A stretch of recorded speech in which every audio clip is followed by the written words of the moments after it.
250 meters, slight left towards Senapati Balpat Road.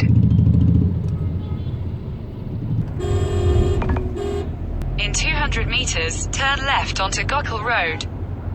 ഞാനിപ്പോൾ ഉള്ളത് മഹാരാഷ്ട്രയിലെ പൂനെയിലാണ്. എന്നോടൊപ്പം എൻ്റെ സഹോദരനും സിനിമാ പ്രവർത്തനവുമായിട്ടുള്ള ശ്രീ ജയറാം സ്വാമി ഉണ്ട്.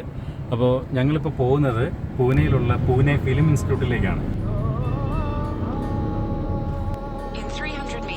Turn left after Mulchand Mithai Wale on the left onto Senapati Balpat Road.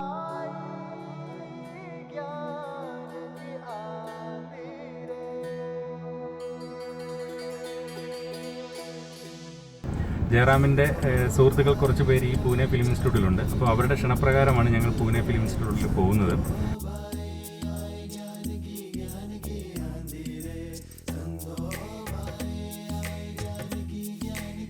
1960 സ്ഥാപിതമായ കേന്ദ്ര വാർത്താവിനിമയ വകുപ്പിന് കീഴിലുള്ള സ്വയംഭരണാവകാശമുള്ള ഒരു ഫിലിം ഇൻസ്റ്റിറ്റ്യൂട്ടാണ് പൂനെയിലെ ഇത്.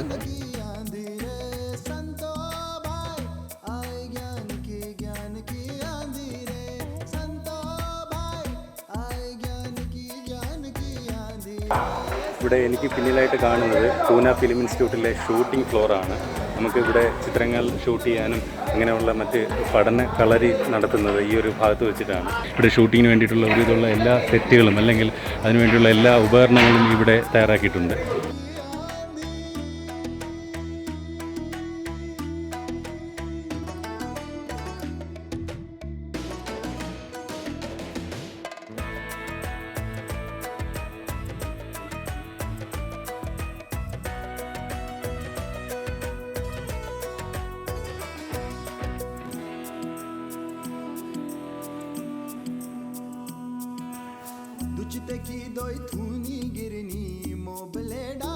ഇന്ത്യൻ സിനിമാ രംഗത്തെ മികച്ച പല പ്രതിഭകളെയും വാർത്തെടുത്ത ഒരു സ്ഥാപനം കൂടിയാണ് പൂനെയിലുള്ള ഈ ഒരു ഫിലിം ഇൻസ്റ്റിറ്റ്യൂട്ട്.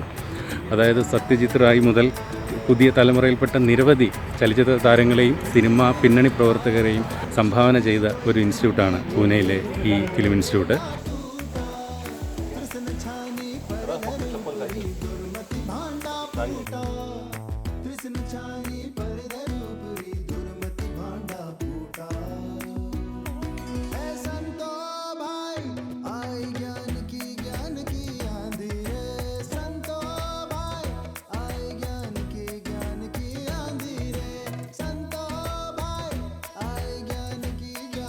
മലയാള സിനിമയിലെ പ്രഗത്ഭരായ ഒരുപാട് പേര് പൂനെ ഫിലിം ഇൻസ്റ്റിറ്റ്യൂട്ടിൻ്റെ പ്രോഡക്റ്റുകളായിട്ടുണ്ട്. ഏറ്റവും പ്രധാനമായിട്ട് എടുത്ത് പറയാവുന്നത് നമ്മുടെ Adoor Gopalakrishna sir, Shaji N Karun sir, KG George sir, സംവിധായകരായ ഇവരൊക്കെ, അതുപോലെ തന്നെ ടെക്നിക്കൽ മേഖലകളിൽ നിന്നും ഒരുപാട് പേരുണ്ട്. സിനിമാറ്റോഗ്രാഫറായ സന്തോഷ് ശിവൻ, വേണു സാറ്, അങ്ങനെ നിരവധി പേർ, എഡിറ്റർ ബീന പോൾ, ശബ്ദമിശ്രണം റസൂൽ പൂക്കുട്ടി, അങ്ങനെ നിരവധി പേർ പ്രഗത്ഭരായ മലയാള സിനിമയിലും ഒപ്പം ഹിന്ദി സിനിമയിലും മലയാളത്തിന് പുറത്ത് ഇന്ത്യൻ സിനിമയിലും കഴിവ് തെളിയിച്ച നിരവധി പേർ പൂനെ ഫിലിം ഇൻസ്റ്റിറ്റ്യൂട്ടിൻ്റെ പ്രോഡക്റ്റുകളായിട്ടുള്ളവരാണ്.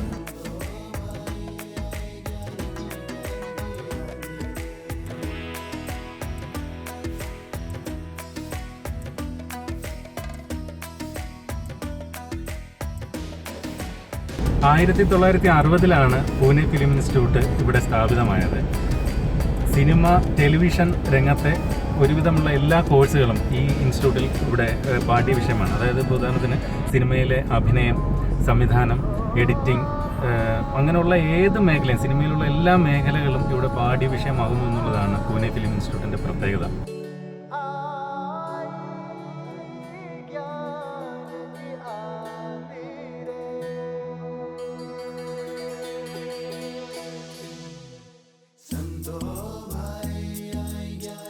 ഇന്ത്യൻ സിനിമാ ചരിത്രത്തിൽ നോക്കിക്കഴിഞ്ഞാൽ അമരീഷ് പുരി, ഓം പുരി, അങ്ങനെ നിരവധി പേർ പൂനെ ഫിലിം ഇൻസ്റ്റിറ്റ്യൂട്ടിൽ പഠിച്ചിട്ടുള്ളവരാണ്.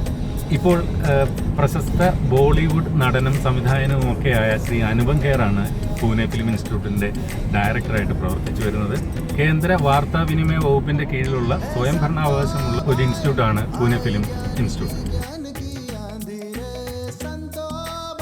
നമുക്ക് അഭിമാനിക്കാവുന്ന മറ്റൊരു വസ്തുത ഉള്ളതെന്ന് വെച്ചാൽ പൂനെ ഫിലിം ഇൻസ്റ്റിറ്റ്യൂട്ടിൻ്റെ ഡയറക്ടറായിട്ട് മലയാളി ഉണ്ടായിട്ടുണ്ട്, ജോൺ ശങ്കരമംഗലം. അദ്ദേഹം പൂന ഫിലിം ഇൻസ്റ്റിറ്റ്യൂട്ടിൻ്റെ ഡയറക്ടറായിരുന്നു ദീർഘകാലം. ഇത്തരത്തിൽ മലയാളത്തിന് എന്നും അഭിമാനിക്കാവുന്ന ഇന്ത്യൻ സിനിമയിലെ അക്കാഡമിക് ഇടം തന്നെയാണ് പൂന ഫിലിം ഇൻസ്റ്റിറ്റ്യൂട്ട്. ഇപ്പോഴും നല്ല സിനിമ എന്ന നിലയിൽ ലോകത്തിന് മുന്നിൽ ഇന്ത്യൻ സിനിമ എത്തപ്പെടുന്നുണ്ടെങ്കിൽ അതിൻ്റെ പിന്നിൽ ഒരാളെങ്കിലും പൂന ഫിലിം ഇൻസ്റ്റിറ്റ്യൂട്ടിൻ്റെ പ്രോഡക്റ്റ് ഉണ്ടായിരിക്കും.